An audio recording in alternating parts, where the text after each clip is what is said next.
लोटांगण वंदिन चरण डोळ्यान पाहिन रूप तुझे प्रेमे अलंगिन आनंदे पूजन भावे वाळीन म्हणे नावा त्वमेव माता पिता त्वमेव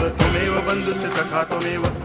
विद्या तरुणं त्वमेव सर्वं मम देव कायेन वाचा मनसेन्द्रियैर्वा बुद्ध्यात्मना वा प्रकृति स्वभावा करोमि यद्यत् सकलं परस्मै नारायणायति समर्पयामि अच्युतं केशवं रामनारायणं कृष्णदामोदरं वासुदेवं हरि गिरिधरं माधवं गोपिकावल्लभं जानकीनायकं राम